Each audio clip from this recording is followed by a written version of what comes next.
الرجیم بسم اللہ الرحمن الرحیم الحمد للہ رب العالمین الحمد للہ الملک الحق المبین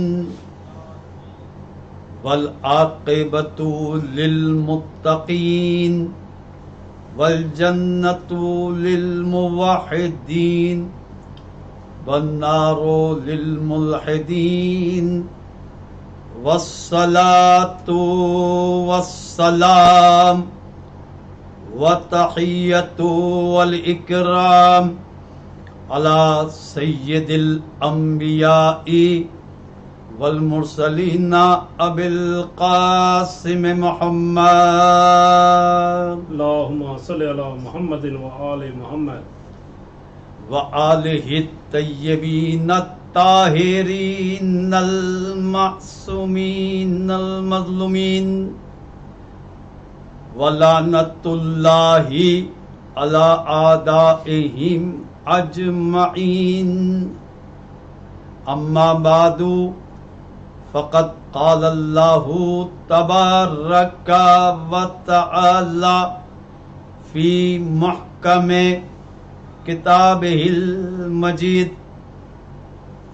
وفرقانہ الحمید وقولہ الحق وہو اصدق الصادقین بسم اللہ الرحمن الرحیم ومن يعظم شعائر اللہ فإنها من تقوى القلوب. صلوات پڑھتی ہیں. اللہم صلی علی محمد وآل محمد. عزیزان محترم، 1442 ہجری کے سلسلے کا عشرۂ محرم، عشرۂ مجالس کی مسلسل 7ویں مجلس اعزا ہے، جس میں ہم سب شریک ہیں. مسلسل ہدایت کا سلسلہ، ہدایت کے ذریعے ہی انسان کامیابی حاصل کرتا ہے. مجالس اعزا ایک عظیم عبادت ہے. علماء فرماتے ہیں یہ صرف مستحب نہیں ہے بلکہ واجب عبادت ہے، اور صرف ایک ہی واجب نہیں بلکہ اس کے اندر بے شمار واجب موجود ہیں. عزیزان محترم، مجلس اعزا کا ثواب بہت زیادہ ہے. اس مجلس میں شرکت کرنے کے بارے میں بہت ساری روایت معصومین علیہ السلام سے وارد ہوئی ہیں. امام جعفر صادق علیہ السلام اللہم صلی علی محمد وآل محمد ارشاد فرماتے ہیں نفس المحمون للظلم نا تسبیح. وہ شخص جو مجلس میں غمگین حالت میں بیٹھا ہوا ہے، ہم پر جو ظلم ہوا ہے، مصیبتیں طاری ہوئی ہیں، اس وجہ سے اگر کوئی غمگین ہوتا ہے تو اس کا غمگین ہونا تسبیح، وہ ایک تسبیح کے مثل ہے. بلکہ لفظ استعمال ہوا ہے نفس کہتے ہیں عربی میں سانس. یعنی جو شخص مجلس اعزا میں شریک ہے اس کا ایک ایک سانس سبحان اللہ کی طرح ہے، تسبیح کی طرح ہے. امام رضا علیہ السلام ارشاد فرماتے ہیں اللہم صلی علی محمد وآل محمد. یہ مجالس اعزا کے فضائل برکتیں کیا ہیں؟ امام فرماتے ہیں من جلسا مجلسن، اگر کوئی مجلس میں شریک ہوتا ہے، یحیی فیہ امرنا، ایسی مجلس کہ جس میں ہمارے امر کو زندہ کیا جاتا ہے، لم یمت قلبہ، اس کا دل مردہ نہیں ہوگا، یوم تموت فیہ القلوب، اس دن جس دن تمام قلوب مردہ ہو جائیں گے، اس شخص کا جس نے مجلس اعزا میں شرکت کی اس کا دل کبھی مردہ نہیں ہوگا. اب عزیزان محترم دیکھیے کہ امام نے فرمایا کہ مجلس کی اس میں ایک تعریف بھی بیان کر دی گئی کہ مجلس کہتا ہے کسے ہیں جس میں امر معصومین کو زندہ کیا جائے. بعض حدیثوں میں سوال کیا گیا کہ امر معصوم سے مراد کیا ہے؟ آپ نے فرمایا کہ ہمارے امن کو زندہ کیا جائے. ایسی مجالس کا ثواب بہت زیادہ ہے، اس کی برکتیں بہت زیادہ ہیں. تو امر معصوم یعنی پوری مکمل شریعت مقدسہ ہے. قرآن، حدیث، معصومین کی تعلیم، معصومین کی سیرت، کردار، معصومین کے اقوال کو بیان کرنا امر معصوم کو زندہ کرنے کی طرح ہے. تو مجلس عزا میں تمام مباحث پہ گفتگو ہوتی ہے. قرآن، احادیث، فضائل اہل بیت علیہ السلام، مصائب اہل بیت علیہ السلام اور تمام وہ چیزیں جس کا تعلق قرآن اور حدیث سے ہے. قرآن اور اہل بیت سے جتنی باتیں ہیں وہ تمام باتیں مجالس عزا میں ذکر ہوتی ہیں. لہذا اس میں کوئی تفریق نہیں ہے کہ یہ مجلس کس کی ہے. بس جس کا بھی دل اگر مردہ ہو جائے اور مجلس میں آ کر یقیناً وہ کسب فیض جب کرتا ہے تو اس کا دل زندہ ہو جاتا ہے، ہدایت یافتہ ہو جاتا ہے. لہذا مجالس عزا کے جتنے بھی موضوع ہیں وہ ایسے ہونا چاہیے کہ جس سے ہمارے علم اور عمل میں اضافہ ہو جائے، ہمارا ایمان تازہ ہو جائے، ہمارا ایمان ایسا ہو جائے عزیزان محترم کہ بھولی ہوئی باتیں یاد ہو جائیں اور جو باتیں ہمیں نہیں معلوم اس کا علم ہمیں حاصل ہو جائے، تاکہ انسان اگر کسی غفلت میں ہے، کسی پریشانی میں ہے، معاذ اللہ خدا نہ خواستہ اگر کسی گمراہی میں ہے، تو مجلس عزا کے ذریعے گمراہی کا خاتمہ ہوتا ہے، جہالت کا خاتمہ ہوتا ہے، نادانی کا خاتمہ ہو جاتا ہے. تو مجالس عزا کا ثواب بھی بہت ہے، اس کی اہمیت بھی بہت ہے. لہذا اس عزاداری، اس مجلس عزا کو، اس کی حفاظت کریں، اس کا اہتمام کریں اور زیادہ سے زیادہ اہتمام کے ساتھ اس میں شرکت کریں. صلوات پڑھ دیجئے مل کر بآواز بلند. اللہم صلی علی محمد و آل محمد. عزیزان محترم، مجالس عزا کے ہی صدقہ ہے، اسی مجالس عزا کے ذریعے ہم بہت ساری باتوں پہ گفتگو کر سکتے ہیں. دنیا کا کوئی ایسا پلیٹ فارم نہیں ہے، ایسا کوئی طریقہ نہیں ہے سوائے مجلس عزا کے کہ جس میں آ کر ہم بہت ساری گفتگو کر سکتے ہیں. ہم نے اپنے موضوع کا عنوان، اپنی گفتگو کا عنوان ہدایت، ہادی اور ہدایت قرار دیا. مسلسل ہدایت کی باتیں ہیں اس لیے کہ امام حسین کا نام ہی ہدایت ہے. مکمل امام حسین کی سیرت، ان کا اسم مبارک ہدایت ہے. انسان کے دل میں اگر حسین آ جاتا ہے تو ہدایت یافتہ ہو جاتا ہے. اب دیکھیے عزیزان محترم، گفتگو اس بات کی طرف کل ہم نے مکمل کی تھی کہ ہادی اللہ کی طرف سے ہوتا ہے. ہادی ہر زمانے میں ہونا چاہیے. ہدایت کی ضرورت ہر زمانے میں، انسان ہر وقت ہدایت کا محتاج ہوتا ہے. لہٰذا کوئی یہ نہیں کہہ سکتا کسی بھی لمحے کہ میں ہدایت کا محتاج نہیں ہوں. ہر غیر معصوم انسان ہدایت کا محتاج ہے. دنیا کے اندر گمراہی بھی ہے، دنیا کے اندر بہت ساری ایسی چیزیں ہیں، ایسی لذات ہیں، انسان غافل ہو جاتا ہے. انسان اس طرح زندگی بسر کرتا ہے کہ کبھی اسے معلوم نہیں چلتا کہ وہ صحیح راستے پر ہے یا غلط راستے پر ہے. لہٰذا ہمیں معلوم ہونا چاہیے ہدایت کا راستہ کیا ہے، ہادی اور کون لوگ ہیں جو ہماری ہدایت کرتے ہیں. ہادیوں کا علم ہوگا تو ہم ہدایت کے راستے کو پہچان سکتے ہیں. اگر ہادی گمراہ ہوگا، انسان نے جس کا انتخاب کیا ہے، جس رہنما کا انتخاب کیا ہے، پہلے بھی عرض کیا جا چکا ہے، وہ رہنما اگر غلط ہے تو اس کا راستہ بھی غلط ہوگا، اس کے ساتھ چلنے والے بھی غلط ہوں گے. اب ہم نے دیکھا عزیزان محترم، گفتگو اصل میں وہاں سے مشکل ہو جاتی ہے یہ بات سمجھنا کہ اللہ کے رسول کا زمانہ ہے، قرآن بھی موجود ہے، احادیث بھی موجود ہے، خود اللہ کے رسول سیرت بیان کر رہے ہیں، عمل کر کر، کبھی بیان کر رہے ہیں خطبے دے کر. تو دونوں طریقے سے یعنی کہہ کر بھی ہدایت کر رہے ہیں اور عمل کر کے بھی ہدایت کر رہے ہیں. اب اس کے بعد جو سلسلہ شروع ہوتا ہے اللہ کے رسول کی وفات کے بعد، یہاں پر بہت زیادہ مشکلات ہوتی ہیں.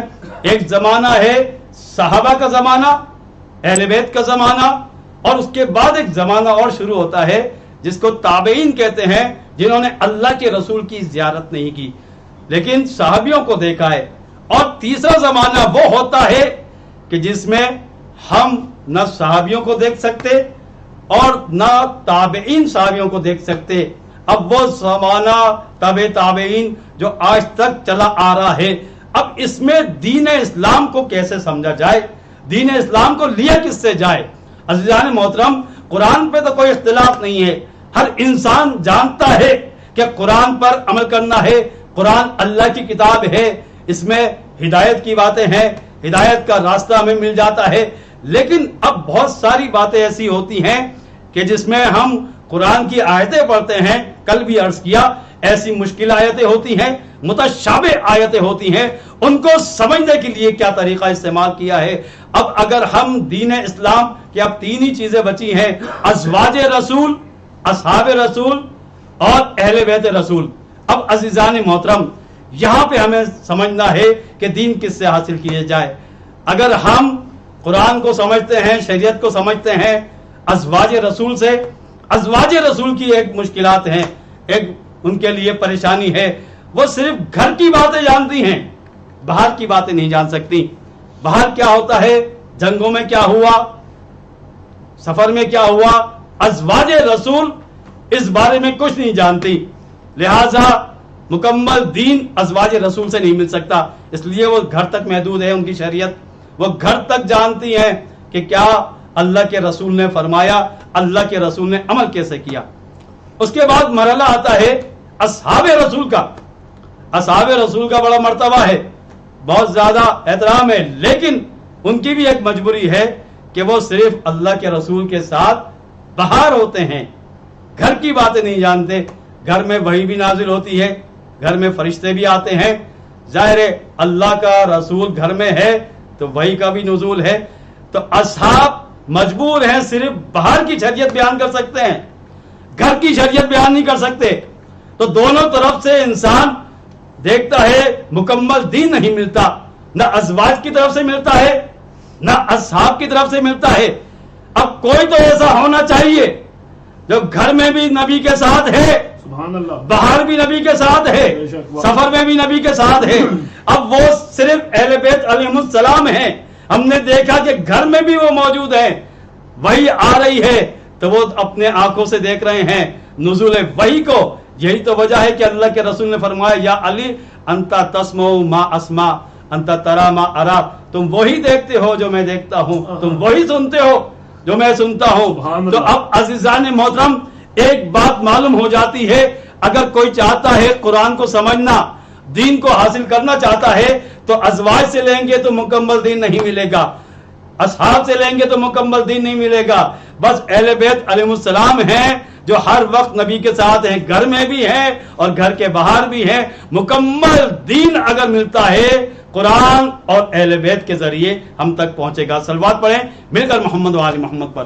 اللہم صلی علی محمد محمد و آل محمد. بس یہاں سے بات عزیزان محترم سمجھ میں آتی ہے. اللہ کے رسول نے فرمایا کہ اہل بیت کا مقام کیا ہے. حدیث قصہ آپ پڑھتے ہیں، اللہم انا ہؤلاء اہل بیتی وخاصتی وحامتی لحم لحمی ودم دمی یولمنی ما یولمہم ویحزننی ما یحزنہم انا حرب لمن حاربہم وسلم لمن سالمہم ودم لمن عادہم ومحب لمن احبہم انہم منی وانا منہم.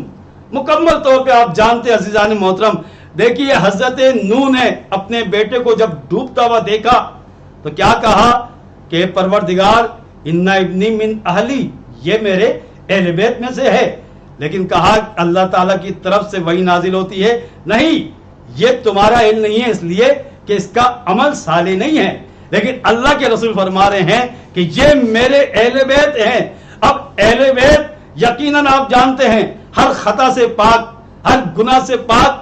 اب ہمیں دین اگر سمجھنا ہے تو اہل بیت سے سمجھ میں آئے گا. بس فرق کیا ہے عزیزان محترم، اصحاب رسول کا والے، اصحاب رسول ازواج رسول بھی کا، جہاں کا کی آ جائے، کے آ جائے، تو وہ رسول کا جز رسالت نہیں بن سکتے، وہ خون نہیں ہو سکتے، وہ رسول کا گوشت نہیں ہو سکتے، اس لیے کہ کے والے کا والے اور ہوتے ہیں، لیکن اہل بیت کے لیے فرمایا انہم منی وانا منہم، یہ مجھ سے ہے میں ان سے ہوں، یعنی اصحاب اور ازواج کے والے ہیں اور اہل بیت علیہ السلام سے والے ہیں۔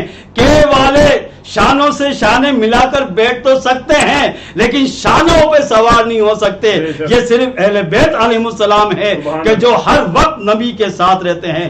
صلوات پڑھ دیجیے عزیزان محترم بآواز بلند، اللہم صلی علی محمد وعلی محمد۔ بس یہاں سے ایک بات سمجھ میں آ گئی۔ اب دیکھیے بات، ہمارا موضوع ہادی اور ہدایت ہے، نبی کے بعد کون جانشین رسول ہو سکتا ہے، ہم کسے نبی کا وصی قرار دیں؟ اور یہ بڑی عجیب بات ہے، نبی نے وصی بھی کہا مولائے کائنات کی ذات کو، وزیر بھی کہا، اور من کنت مولا تو سب کو یاد ہے۔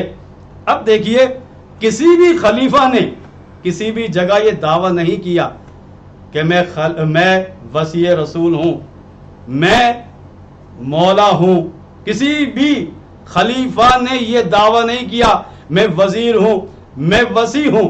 تو اب یہاں دیکھنا ہوگا کہ وصی ہونا اور نبی کے ممبر پہ بیٹھنے میں فرق کیا ہے۔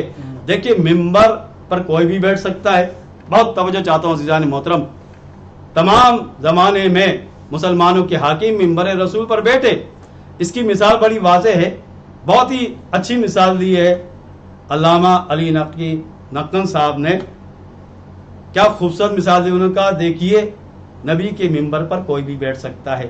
انہوں نے مثال دی کہ ایک گھر ہے، اس میں ڈاکٹر رہتا تھا کوئی، اب گھر ڈاکٹر نے چھوڑ دیا، اسی گھر میں آ گئے شاعر صاحب، پہلے ڈاکٹر تھے، اب ڈاکٹر نے گھر چھوڑا، شاعر آ گئے۔ اب ہم یہ کہیں گے کہ اسی جگہ پر آئے ہیں جہاں پر ڈاکٹر تھے، لیکن عزیزان محترم کام دونوں کے مختلف ہیں۔ اب جو آیا ہے وہ شاعر آیا ہے، وہ علاج نہیں کر سکتا، پہلے ڈاکٹر تھا، تو جگہیں بدلنے سے منصب نہیں مل جاتا۔ منصب کا مطلب یہ ہوتا ہے کہ جس کے ہم وصی بن رہے ہیں، جس کے ہم جانشین بن رہے ہیں، جو کام نبی انجام دیتا تھا وہی کام نبی کا وصی انجام دے گا۔ ایسی ہی مثال ہے عزیزان محترم، ممبر پہ کوئی بھی بیٹھ سکتا ہے، ڈاکٹر کی جگہ انجینئر آ سکتا ہے، شاعر آ سکتا ہے، نادان آ سکتا ہے، جاہل آ سکتا ہے، لیکن اس کا یہ مطلب نہیں ہو جائے گا کہ ہم جو باتیں ڈاکٹر سے کرتے تھے، اپنا علاج ڈاکٹر سے کرواتے تھے، شاعر سے کروانے لگ جائیں گے۔ نہیں عزیزان محترم، بس اب یہ مثال اگر سمجھ میں آ گئی تو ہم نبی کے کام دیکھتے ہیں۔ سورہ جمعہ بڑی مشہور و معروف سورہ ہے، تمام مسلمانوں کو یہ سورہ اچھی طرح یاد ہے۔ ہر جمعے کی نماز میں سنی شیعہ مسلمان جب بھی نماز جمعہ پڑھتے ہیں سورہ جمعہ کی تلاوت کرنا مستحب ہے۔ اس میں پروردگار عالم ارشاد فرما رہا ہے، بسم اللہ الرحمن الرحیم، والذی بعث فی الامیین رسولا منہم یتلو علیہم آیاتہ ویزکیہم ویعلمہم الکتاب والحکمہ وان کانوا من قبل لفی ضلال مبین۔ دیکھو ہم نے امیوں یعنی کہ اہل مکہ کے لیے انہی میں سے، اہل مکہ میں سے ہی ہم نے امیوں میں ایک نبی بھیجا، اس نبی کے 4 کام بیان کر دیے گئے۔ اب یہاں ایک بات اور عرض کر دی جائے عزیزان محترم، امی کے معنی کیا ہیں؟ امی کے معنی کیا کہ اصل میں مسلمانوں میں بہت زیادہ اس میں بحث ہے۔ بعض لوگ کہتے ہیں ان پڑھ لوگ نبی کو ان پڑھ کہتے ہیں، توجہ کریے عزیزان محترم، جو خود ان پڑھ ہوتے ہیں وہ نبی کو ان پڑھ کہتے ہیں، جبکہ قرآن میں خود اس آیت کے اندر بیان کیا جا رہا ہے کہ دیکھو امی ضرور ہے رسول، لیکن کام کیا ہے؟ یتلو علیہم آیاتہ، آیتوں کی تلاوت بھی کرتا ہے، وَيُزَكِّيهِمْ لوگوں کا تزکیہ بھی کرتا ہے, وَيُعَلِّمُهُمُ الْكِتَابَ وَالْحِکْمَةَ اور کتاب کی تعلیم بھی دیتا ہے, حکمت کی تعلیم بھی دیتا ہے. تو یعنی مطلب یہ ہے نبی پڑھنا بھی جانتا ہے, نبی تعلیم دینا بھی جانتا ہے. ظاہر ہے جو پوری کائنات کو تعلیم کے زیور سے آراستہ کرنے کے لیے آیا ہو تو وہ کیسے ان پڑھ ہو سکتا ہے, وہ کیسے نادان ہو سکتا ہے. عزیز ظالم محترم, جب امام جعفر صادق علیہ السلام سے سوال کیا, امام سے جب سوال کیا کہ امی سے مراد کیا ہے, تو امام نے فرمایا, اس کے دو جواب دیے گئے ہیں. ایک تو ام القرا, مکے کو کہتے تھے, مکے کے رہنے والے کو امی کہتے تھے, اور ایک معنی یہ کہ جیسا نبی ماں کے پیٹ سے آیا ہے اسی انداز میں وہ تعلیم بھی دے گا. وہ کسی مکتب نہیں جاتا, وہ کسی استاد کے پاس نہیں جائے گا, یعنی ماں کے پیٹ سے نبی بن کر آیا ہے. ایسا نبی بن کر آیا ہے جو تعلیم بھی دے گا, تلاوت بھی کرے گا, حکمت کی تعلیم دے گا, قرآن کی تعلیم دے گا, کتاب کی تعلیم دے گا. یعنی پوری کائنات کو جہالت اور گمراہی سے نکالنے والا نبی اس دنیا میں آ کے نبی نہیں بنا, بلکہ ماں کے پیٹ سے اللہ کے ہاتھ سے جب آیا ہے تو نبی بن کر آیا ہے, معلم قرآن بن کر آیا ہے. صلوات پڑھ دیجیے مل کر محمد و آل محمد پر. اب عزیزان محترم, یہاں پر گفتگو سمجھنا ہے کہ نبی کے 4 کام ہیں. اب نبی اس دنیا سے جاتے ہیں تو اب 4 کام کوئی کر سکتا ہے تو وہی نبی کا وصی ہوگا, وہی جانشین ہوگا. پہلا کام یتلو علیہم آیاتہ, کہ نبی قرآن کی تلاوت کرتے تھے, یعنی ہر وقت نبی کے ساتھ قرآن تھا. اب ہمیں یہ دیکھنا ہے عزیزان محترم کہ نبی کے بعد کون ہے, قرآن والا کون ہے. نعرے لگانے والے تو بہت ہیں کہ قرآن ہمارے لیے کافی, اللہ کی کتاب ہمارے لیے کافی, حسبنا کتاب اللہ کا نعرہ تو بہت لگایا, لیکن نبی نے, یہ روایت تمام کتابوں میں ہے, علی مال قرآن والقرآن ما علی, علی قرآن کے ساتھ ہیں اور قرآن علی کے ساتھ ہے. تو معلوم یہ ہوا, نبی نے بتا دیا کہ اگر قرآن سیکھنا ہے, قرآن سمجھنا ہے تو تنہا تمہیں سمجھ میں نہیں آئے گا. اب جس نے کہا تھا ہمارے لیے قرآن کافی, اللہ کی کتاب کافی, تو نبی نے بتا دیا اگر قرآن بھی سمجھنا چاہو گے تو علی کے بغیر تمہیں قرآن بھی سمجھ میں نہیں آئے گا, علی کے بغیر قرآن سمجھ میں نہیں آئے گا. اب آگے بڑھیے عزیزان محترم کہ علی قرآن کے ساتھ ہیں, قرآن علی کے ساتھ ہے, تو اب علی سے بہتر قرآن کو کوئی نہیں جان سکتا, اس لیے کہ قرآن اور علی ایک دوسرے سے جدا نہیں ہے. یتلو علیہم آیاتہ, یعنی اب کون بہتر آیتیں تلاوت کر سکتا ہے, سوائے علی کے نبی کے بعد کوئی اور بہتر قرآن نہیں سمجھ سکتا. آگے بڑھتے ہیں, اور یعلمہم الکتاب, نبی کون ہے, یتلو علیہم آیاتہ ویزکیہم, کہ نبی کا دوسرا کام لوگوں کا تزکیہ کرنا, نفس کو پاکیزہ کرنا. جس کا نفس پاکیزہ ہو وہ دوسرے کو پاکیزہ کرے گا. اب کون ہے عزیزان محترم نبی پاکیزہ؟ اب نبی نفس پاکیزہ, تمام لوگوں سے افضل نفس کس کا ہوتا ہے؟ نبی کا ہوتا ہے. نبی اولا بالمؤمنین من انفسہم, تمام لوگوں سے بہتر نبی کا نفس ہوتا ہے. اب ہمیں دیکھنا ہے کہ نبی کے بعد نبی کا نفس کون ہے. تو قرآن میں تو آپ جانتے ہیں, آیت مبالغہ میں انفسنا کہہ کے اللہ نے اعلان کر دیا علی کے علاوہ کوئی اور نبی کا نفس نہیں ہو سکتا.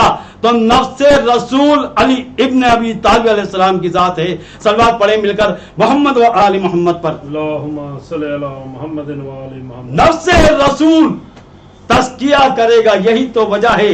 اللہ کے رسول سے جب کسی نے سوال کیا کہ یا رسول اللہ یہ بتائیے اصحاب میں آپ کو سب سے زیادہ کون پسند ہے, اللہ کے نبی نے اصحاب کے نام لینا شروع کیے. تو سوال کرنے والا بڑا حیران ہوا کہ ازواج کے نام بھی لیے, اصحاب کے نام بھی لیے. پھر سوال کرنے والے نے دوبارہ سوال کیا اینا علی, آپ نے علی کا ذکر نہیں کیا. تو نبی نے خوبصورت جملہ فرمایا, کہا کہ یہ عجیب ہے, مجھ سے میرے نفس کے بارے میں سوال کر رہا ہے. ارے میرا نفس علی ابن ابی طالب ہے. تو نفس رسول علی ابن ابی طالب کی ذات ہے. تو قرآن کی تلاوت کون بہتر کرے گا نبی کے بعد؟ علی ابن ابی طالب. تزکیہ نفس کون کرے گا نبی کے بعد؟ علی ابن ابی طالب. اب عزیزان محترم دو مرحلے اور ہیں.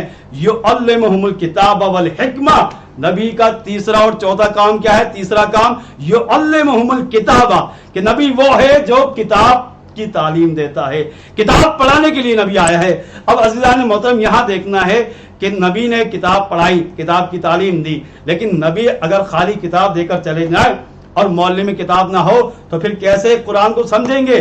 تو ہم یہی تو بتا رہے ہیں عزیزان محترم، نبی کے 4 کام: تلاوت کرنا، علی قرآن کے ساتھ ہیں تو علی اور قرآن کبھی جدا نہیں ہوں گے. علی سے بہتر نبی کے بعد تلاوت قرآن کرنے والا کوئی نہیں. اور اس کے بعد تزکیہ نفس کرنے والا وہی نفس ہوگا جو نبی کا نفس ہے. نبی کا نفس علی ابن ابی طالب علیہ السلام کی ذات ہے. آگے بڑھتے ہیں کہ نبی کے بعد نبی کا تیسرا کام کیا ہے؟ عزیزان محترم پہلے عرض کیا جا چکا ہے، قرآن میں ارشاد ہوتا ہے یعلمہم الکتابہ، کتاب کی تعلیم دینے والا. یعنی نبی کے بعد سب سے بڑا جو عالم ہوگا وہی بہترین تعلیم دے سکتا ہے. نبی کے بعد سب سے بڑا عالم ہمیں تلاش کرنا ہوگا. تو اب عزیزان محترم نبی کو دیکھتے ہیں، نبی کیا فرماتے ہیں؟ انا مدینۃ العلم وعلی بابھا، میں شہر علم ہوں، علی اس کا دروازہ ہے. اب یہاں سے ایک بات سمجھ میں آ گئی عزیزان محترم کہ علی نبی کے بعد سب سے زیادہ علم رکھنے والے ہیں، اور تمام اصحاب بھی یہی کہتے تھے کہ ہم میں سب سے زیادہ علم رکھنے والے علی ابن ابی طالب ہیں. اللہ کے رسول نے فرمایا کہ میں شہر علم ہوں، علی اس کا دروازہ ہے. اور تمام سنی علماء یہ کہہ چکے ہیں، تمام کتابوں میں یہ بات ثابت ہو چکی ہے، صحیح حدیث یہی ہے، یہ سنی شیعہ تمام کتابوں میں ہے. اور اگر اس کے مقابلے میں کوئی اور حدیث آئے گی کہ فلاں چھت ہے، فلاں دیوار ہے، فلاں کھڑکیاں ہیں، تو عزیزان محترم نبی نے علم کا شہر بیان کیا تھا. علم کے شہر میں یا تو شہر ہوتا ہے، شہر علم، یا اس کا دروازہ ہوتا ہے. اس میں چھتیں نہیں ہوتی، شہروں میں دیواریں اس طرح نہیں ہوتی، شہروں میں کھڑکیاں نہیں ہوتی. عزیزان محترم یہ حدیث صحیح معنوں میں صحیح سند ہے، تمام کتابوں میں موجود ہے. تو علی ابن ابی طالب ہیں جو تیسرا کام بھی نبی کے بعد سب سے اچھی طرح انجام دے سکتے ہیں. چوتھا کام نبی کا کیا تھا کہ حکمت کی تعلیم دیتے ہیں. اور مولائے کائنات علی ابن ابی طالب کے بارے میں اللہ کے رسول نے فرما دیا ہے انا دار الحکمہ و علی بابھا، انا مدینۃ الحکمہ و علی بابھا. یعنی علی جو ہے دار الحکمہ، میں دار الحکمہ ہوں، علی اس کا دروازہ ہے. علی شہر علم کا بھی دروازہ ہے اور حکمت کے گھر کا بھی دروازہ ہے. تو ہر لحاظ سے یہ 4 کام نبی کی وفات کے بعد اگر ہم دیکھیں تمام کتابوں میں یہ بات موجود ہے، احادیث آپ کی خدمت میں پیش کر دی، تو یہ 4 کام علی سے بہتر کوئی صحابی انجام نہیں دے سکتا. ماشاءاللہ، صلوات پڑھ دیجیے مل کے محمد وآل محمد. اللہم صلی علی محمد وآل محمد. علی سے بہتر کوئی نہیں انجام دے سکتا. عزیزان محترم تو ممبر پہ بیٹھنے کی بات ہوئی تھی کہ ابھی میں نے دیکھا کہ سنی علماء بھی یہ بیان کر رہے ہیں کہ ایک دفعہ حضرت عمر ممبر رسول پر بیٹھ کر خطبہ دے رہے تھے. ایک مرتبہ مولائے امام حسین علیہ السلام نے دیکھا، اور امام حسن سے بھی یہ واقعہ مربوط ہے کہ اترو میرے نانا کے ممبر سے. سب اصحاب حیران ہیں. ایک مرتبہ سنی عالم نے بیان کیا، سنی کتابوں میں بھی ہے، شیعہ کتابوں میں بھی ہے. ایک مرتبہ خلیفہ ثانی نے امام حسین کو اپنے پاس بلایا، کہا بے شک تم نے سچ کہا ہے. پھر اپنے ساتھ ممبر پہ بٹھایا اور کہا کہ آپ خطبہ دیجئے. اس لیے کہ تمام اصحاب بھی جانتے تھے کہ اگر ہم اہل بیت سے جدا ہو جائیں گے تو ہم گمراہ ہو جائیں گے. اہل بیت کے ذریعے، قرآن کے ذریعے اگر انسان چاہتا ہے ہدایت حاصل کرنا، قرآن اور اہل بیت کے ذریعے ہدایت ملتی ہے. صلوات پڑھ دیجیے مل کے محمد وآل محمد. اللہم صلی علی محمد وآل محمد. علی ابن ابی طالب نفس رسول ہیں، قاری قرآن ہیں، مفسر قرآن ہیں، ناطق قرآن ہیں، تعلیم دینے والے حکمت کی، قرآن کی تعلیم دینے والے. عزیزان محترم یہی وجہ ہے نفس رسول. اللہ کے رسول نے ہی فرمایا، قرآن مجید میں بھی فرمایا. اور ایک شخص آتا ہے خلیفہ اول حضرت ابوبکر کا زمانہ ہے، سنی شیعہ کتابوں میں یہ واقعہ موجود ہے. اس نے کہا کہ میں زکوٰۃ اللہ کے رسول کے ہاتھ میں دینا چاہتا ہوں۔ بتایا گیا کہ اللہ کے رسول کی تو وفات ہو چکی ہے، دور دراز سے آیا تھا وہ، بس خلیفہ اول نے کہا مولائے کائنات علی ابن ابی طالب کو بلایا جائے۔ مولائے کائنات علی ابن ابی طالب کو بلایا۔ تمام اصحاب نے کہا کہ کیونکہ علی نفس رسول ہے، جو علی کا ہاتھ ہے وہی رسول کا ہاتھ ہے۔ سبحان اللہ۔ اب عزیزان محترم، یہاں ایک بات تو واضح ہو جاتی ہے، کیا رسول کا ہاتھ کسی کی بیعت کر سکتا ہے؟ کیا رسول کسی کی بیعت کر سکتے ہیں؟ جب رسول کسی کی بیعت نہیں کر سکتے تو یقینی بات ہے جو نفس رسول ہوگا اس کا ہاتھ بھی رسول کی طرح ہوگا۔ تو جہاں نبی کسی کی بیعت نہیں کرتے وہاں نبی کا ولی علی ابن ابی طالب بھی کسی غیر معصوم کی بیعت نہیں کر سکتے۔ صلوات پڑھ دیے مل کر محمد و آل محمد پر۔ اللہم صلی علی محمد و آل محمد۔ بس اس شخص نے جب زکوٰۃ مولائے کائنات کے دست مبارک میں دی تو اس نے کہا کہ یہ حق ادا ہو گیا، اس لیے کہ اللہ کے رسول نے فرمایا یدی و یدو علی، میرا ہاتھ اور علی کا ہاتھ فی العدالت سواء، عدالت عدل کرنے میں برابر ہے، جیسا میرا عدل ہے ویسا علی ابن ابی طالب کا عدل ہے۔ تو عزیزان محترم، رسول کا ہاتھ علی کا ہاتھ وہی ہاتھ ہے جو رسول کا ہاتھ ہے، اور امام حسین نے بھی یہی پیغام دیا تھا کہ دیکھو جب امام حسین نے ملاقاتیں کی ابن سعد سے، جب بات چیت شروع ہوتی ہے تو ابن سعد نے ایک جملہ تو کہا تھا، جانتا تھا مزاج امام حسین کو، اس نے جملہ کہا تھا کہ جو امام حسین کے سینے میں دل ہے وہ دل وہی دل ہے جو علی ابن ابی طالب کے سینے میں۔ جس طرح علی نے کسی کی بیعت نہیں کی اسی طرح حسین بھی کسی کی بیعت نہیں کریں گے۔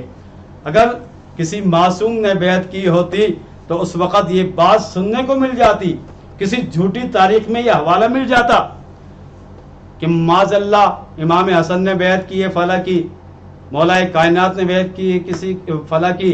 تو عزیزان محترم، جب امام حسین کے بارے میں تمام اس وقت کے تمام لوگ یہ کہتے ہوئے نظر آتے ہیں حسین کے سینے میں وہی دل ہے جو دل علی ابن ابی طالب کے سینے میں تھا، جس طرح علی نے اور علی کے بعد حسن نے کسی کی بیعت نہیں کی اسی طرح حسین بھی کسی کی بیعت نہیں کریں گے۔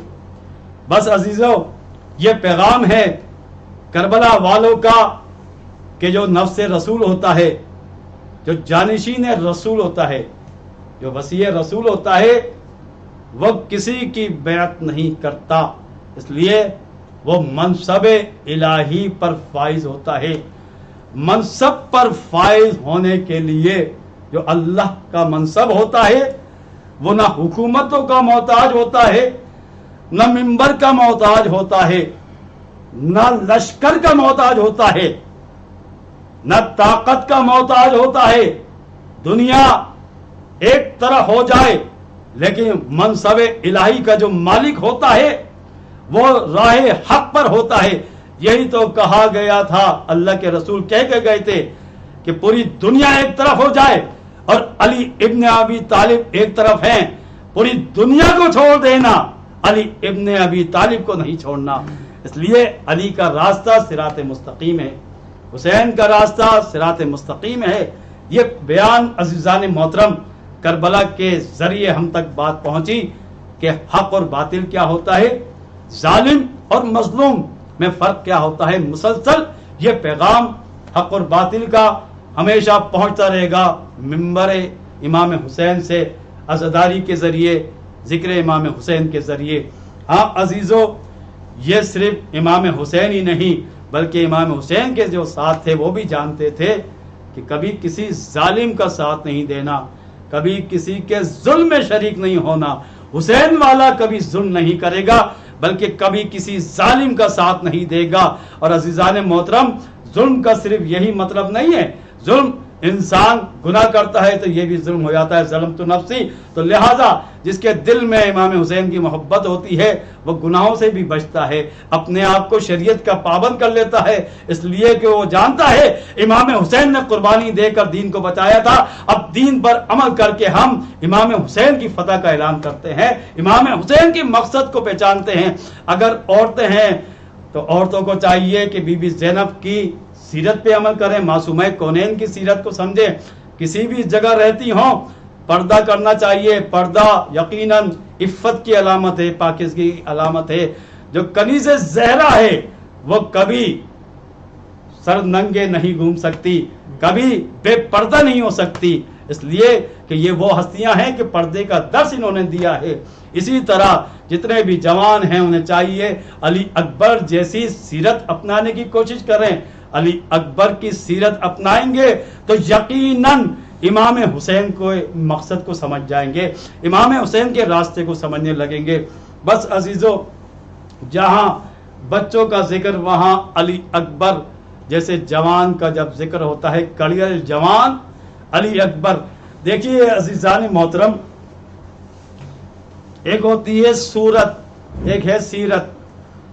صورت انسان نہیں بنا سکتا، اللہ کی طرف سے بن کر صورت آتی ہے۔ سیرت خود بخود نہیں بن جاتی جب تک انسان تعلیمات کو نہ سمجھے، علم نہ حاصل نہ کرے، اخلاق نہ سمجھے۔ تو اب علی اکبر کی ایک شان یہ ہے جس کو امام حسین جیسا معصوم کہہ رہا ہو کہ پروردگار عالم تو گواہ رہنا، میں اس کو بھیج رہا ہوں مقتل کی جانب کہ جو سیرت میں بھی صورت میں بھی تیرے حبیب کے مشابہ ہے، نبی کا شبیہ پیغمبر علی اکبر کو بھیج رہا ہوں جو رفتار میں اور گفتار میں بھی نبی کے مشابہ ہے۔ جب میرا دل چاہتا تھا تیرے حبیب کی زیارت کروں تو میں اپنے بیٹے علی اکبر کی زیارت کرتا تھا۔ اب سمجھ جائیے علی اکبر کی عظمت کیسی ہوگی جسے امام حسین کہہ رہے ہوں کہ یہ صورت میں بھی میرے نانا کی طرح ہے، سیرت میں بھی نانا کی طرح ہے۔ علی اکبر کی صورت کیسی ہوگی، سیرت کیسی ہوگی؟ یقیناً عزیزان محترم یہ پیغام مل جاتا ہے کہ علی اکبر 18 سال کے جوان ہے لیکن سیرت نبی کی طرح ہے۔ اب علی اکبر کی رفتار نبی کی طرح ہے، بات کرنے کا انداز نبی کی طرح ہے، تو کتنی محبت کرتے ہوں گے امام حسین علی اکبر سے۔ تو یہی تو وجہ ہے کہ جب ایک ایک صحابی مولا کی راہ میں قربان ہونے لگا، یہاں تک کہ اصحاب ختم ہو گئے، انصار ختم ہو جاتے ہیں، اب عزیزو یہ مرحلہ آتا ہے بنی ہاشم کے جوان تیار ہیں، علی اکبر تیار ہیں کہ کسی طرح بابا اجازت دیں مقتل میں جانے کی۔ بس ایک مرتبہ امام حسین نے ہر ایک کو روکا۔ آپ نے دیکھا، آپ نے مصائب سنے کربلا والوں کے، کسی کو اتنی آسانی سے اجازت نہیں دی، لیکن علی اکبر کے بارے میں امام نے کہا بنیا تقدم، اے بیٹا علی اکبر، ارے تمہیں سب سے پہلے جانا ہوگا۔ بس علی اکبر تیار تھے، جانا چاہتے ہیں، کہا اے بیٹا علی اکبر جا کے اپنی ماں سے ودا کر لو۔ اب علی اکبر کس انداز میں آتے ہیں، اپنی ماں کے پاس آتے ہیں۔ ماں نے کہا بابا نے اجازت دے دی، علی اکبر نے کہا اے مادر گرامی بابا نے ہی بھیجا ہے، انہوں نے اجازت دے دی۔ بس ماں نے کہا کہ بیٹا علی اکبر، ارے جب حسین جیسا باپ تجھے اجازت دے رہا ہے تو میں کون ہوتی ہوں روکنے والی؟ ارے تو یہ تیری پھوپھی نے ماں بن کے پالا ہے، اپنی پھوپھی زینب سے اجازت لے لے۔ علی اکبر ارے بی بی زینب کی خدمت میں آتے ہیں، ایک مرتبہ خاموش، بی بی زینب بھی خاموش ہیں، علی اکبر بھی خاموش ہیں۔ بس بی بی زینب نے کہا اے بیٹا علی اکبر، ارے کیا ماجرا ہے؟ علی اکبر نے کہا مجھے بابا نے بھیجا ہے، مقتل میں جانے کی اجازت دی ہے، میں آپ سے اجازت حاصل کرنا چاہتا ہوں۔ بس جیسے ہی زینب نے سنا، ارے وہ زینب کہ جس نے علی اکبر کو بڑے ناز و نام سے پالا تھا، بڑی مشقتوں سے پالا تھا علی اکبر کو، اس لیے کہ حسین کا بیٹا علی اکبر ہے۔ ارے علی اکبر اسی لیے تو محبوب تھا، زینب کے لیے کہ حسین سے زینب محبت کرتی تھی تو علی اکبر سے کتنی محبت کرتی ہوں گی. اجرکم اللہ.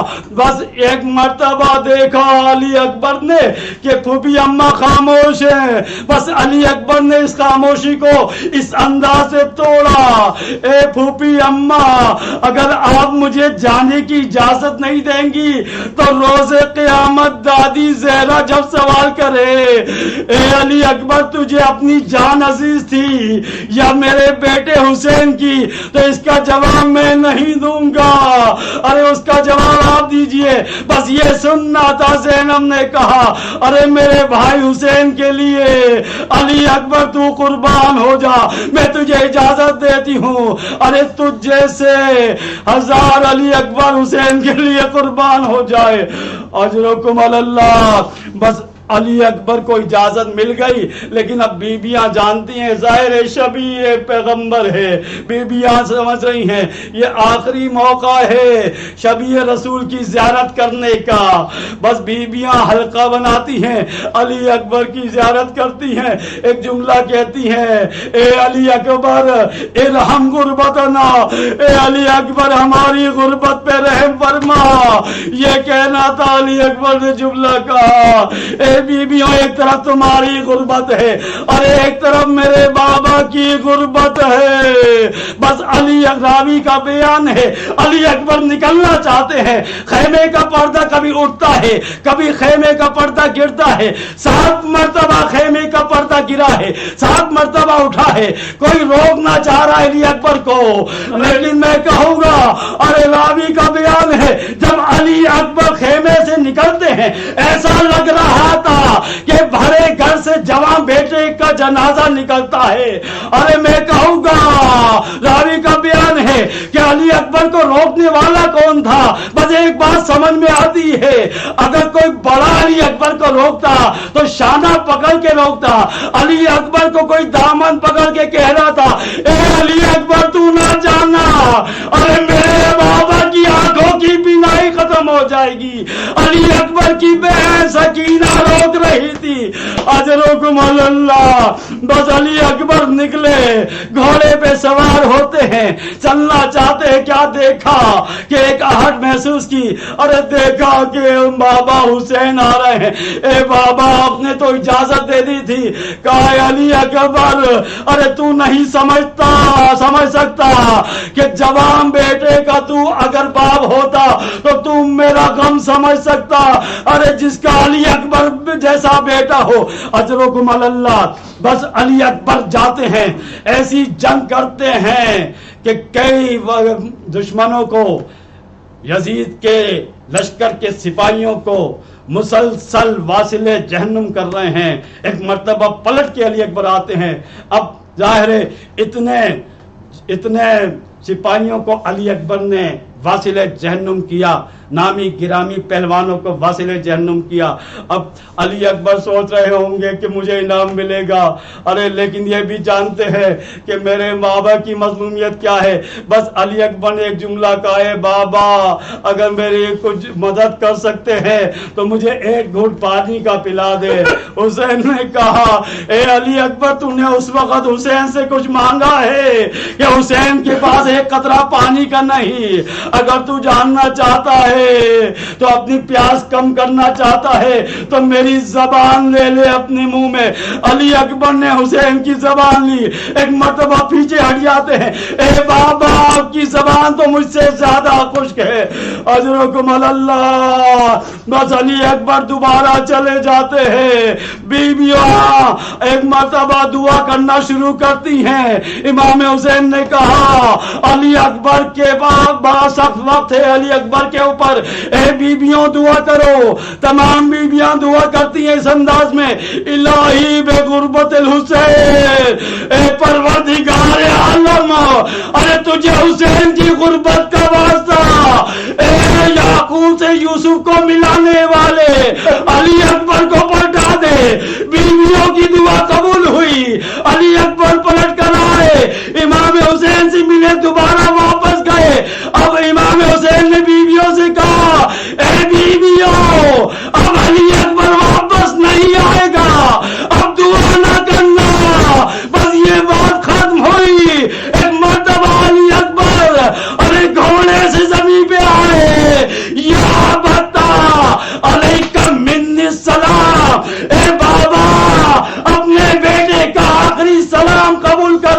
حسین نے جیسے ہی صدا سنی گرتے ہوئے جاتے ہیں، اے علی اکبر تیرے باپ کو کچھ نظر نہیں آ رہا، اے علی اکبر کہاں ہو؟ بس علی اکبر کے قریب پہنچے، علی اکبر زخمی حالت میں ہیں، ایڑیاں رگڑ رہے ہیں۔ حسین نے دیکھا ارے برچی کا ایک پھل علی اصغر کے سینے میں پیوست ہے، علی اکبر کے سینے میں پیوست ہے۔ حسین چاہتے ہیں نکالے، نکال نہ سکے۔ ایک مرتبہ علی اکبر کو زمین کربلا پہ لٹایا، حسین نے گھٹنا زمین پہ رکھا، علی اکبر کے سینے سے برچی نکالی، برچی کا نکلنا تھا، سینے سے پھونکا فوارہ بلند ہوا، انا للہ و انا الیہ راجعون، علی اکبر کا لاشا ہے۔ حسین نے دیکھا، ایک جملہ کہا، مرثیہ پڑھنا شروع کیا، اے علی اکبر ارے تیرے جانے کے بعد یہ دنیا خاک ہے، بھاگتا یہ دنیا خاک ہو گئی، اے علی اکبر ارے تجھے مشکل سے نجات مل گئی، بقیا ابو کا وحیدن تیرا باپ اکیلا بین العدا ہے، دشمنوں کے درمیان اکیلا، اے علی اکبر مجھے تنہا چھوڑ کے چلے گیا، اجرکم علی اللہ۔ بن حسین چاہتے ہیں علی اکبر کے لاشی کو اٹھائے لیکن اسے اٹھا نہ سکے۔ ایک مرتبہ ارے اب علی اکبر کے لاشا اٹھانا ہے حسین کو، اب نہ عباس ہے، نہ قاسم ہے، نہ محمد ہے، تنہا حسین ہے۔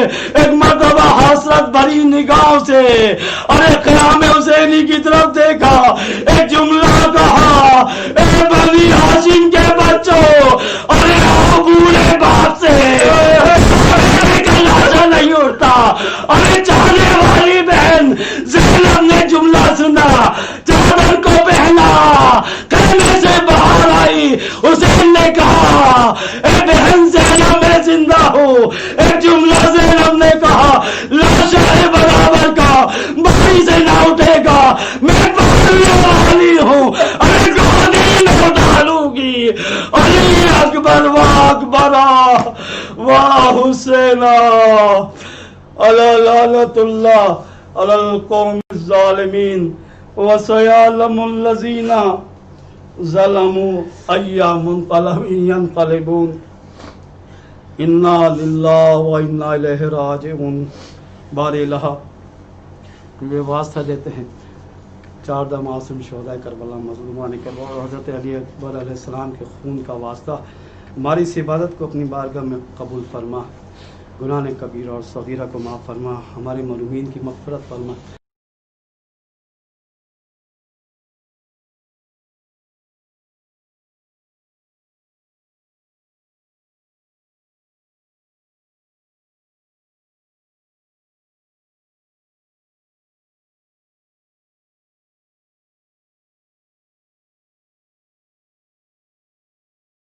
علیہ السلام کی سیرت پر چلنے کی توفیق عطا فرما، معرفت عطا فرما، بیماروں کو شفائے کاملہ عاجلہ عطا فرما۔ بہت سارے ہمارے مومنین بیمار